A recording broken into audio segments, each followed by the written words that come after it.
മരുഭൂമിയുടെ നടുവിൽ ആയിരക്കണക്കിന് വർഷങ്ങളുടെ സംസ്കാരം കൊത്തിവെച്ച ഒരു അത്ഭുതമുണ്ടെന്ന് എത്ര പേർക്കറിയാം? ഇവിടെ ജാതിയില്ല, മതമില്ല, വർണ്ണവിവേചനങ്ങളൊന്നുമില്ല. ഒരേ ഒരു വികാരം മാത്രം. ഞാൻ മനുഷ്യനാണെന്നും ഞാൻ ജീവിക്കുന്നത് ദൈവം കനിഞ്ഞനുഗ്രഹിച്ച ഒരു ഭൂമിയിലാണെന്നും എന്ന് മാത്രമുള്ള ഒരു വികാരം. ഇതൊരു ക്ഷേത്രം മാത്രമല്ല, ലോകചരിത്രത്തിൽ തന്നെ എഴുതപ്പെട്ട ഒരു സന്ദേശം. 180 അടി ഉയരം, 180 അടി വീതി, 262 അടി പൊക്കം. പശ്ചിമേഷ്യയിലെ തന്നെ ഏറ്റവും വലിപ്പമുള്ള ഈ ക്ഷേത്രത്തിൽ നിർമ്മാണത്തിനായി ഒരു തരി സ്റ്റീൽ കൂടി ഉപയോഗിച്ചിട്ടില്ല എന്ന് പറഞ്ഞാൽ നിങ്ങൾ എത്ര പേർ വിശ്വസിക്കും? ഞാനിപ്പോൾ ഉള്ളത് UAE തലസ്ഥാന നഗരമായ അബുദാബിയിലുള്ള ബാബ്സ് മന്ദിറിലാണ്. 2015 അബുദാബിയിലെ ഭരണാധികാരിയായിരുന്ന Sheikh Mohammed bin Zayed Al Nahyan ക്ഷേത്രത്തിനായി 27 ഏക്കർ സ്ഥലം സൗജന്യമായി നൽകി.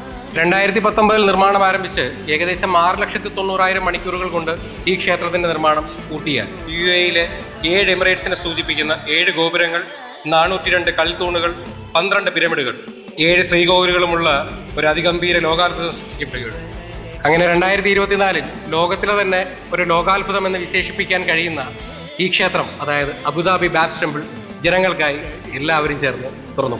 വ്യത്യസ്ത മതവിശ്വാസികൾ തമ്മിലുള്ള ഐക്യവും സാഹോദര്യവും പ്രോത്സാഹിപ്പിക്കുന്നതിന് വേണ്ടി ക്ഷേത്രത്തിന് പുറമേ കാണുന്ന കൊത്തുപണികളിൽ രാമായണം, മഹാഭാരതം, ഭാഗവതം, ശിവപുരാണം, ഇതിനു പുറമെ ഈജിപ്ഷ്യൻ, അറേബ്യൻ, മെസ്സപ്പൊട്ടോമിയൻ ഇതിഹാസങ്ങളെ കൊത്തുപണികളാൽ രേഖപ്പെടുത്തിയിരിക്കുന്നു എന്നതാണ് ഏറ്റവും പ്രധാനപ്പെട്ട ഒരു കാര്യം. ഒരു ക്ഷേത്രം, അതിൻ്റെ വിശ്വാസം എന്നതിലെല്ലാം ഉപരി ഒരു രാജ്യത്തിൻ്റെ തലവൻ അവൻ്റെ പ്രജകൾക്ക് വേണ്ടി ചെയ്തു കൊടുക്കുന്ന ഏറ്റവും വലിയൊരു കരുതൽ, അതാണ് ഈ കാണുന്ന ബാബ്സ് ടെമ്പിൾ.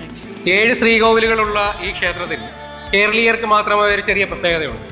മറ്റെല്ലാ ശ്രീകോവിലുകളിലും പ്രതിഷ്ഠകൾ മാർബിൾ ആണെങ്കിൽ ഇവിടെ അയ്യപ്പനെ പ്രതിഷ്ഠിച്ചിരിക്കുന്നത് 18 പടികളുള്ള പഞ്ചലോഹ വിഗ്രഹത്തിലാണ്. നമ്മളെല്ലാവരും കേട്ടിട്ടുള്ളതല്ലേ, ഇതൊരു പുണ്യഭൂമിയാണ്.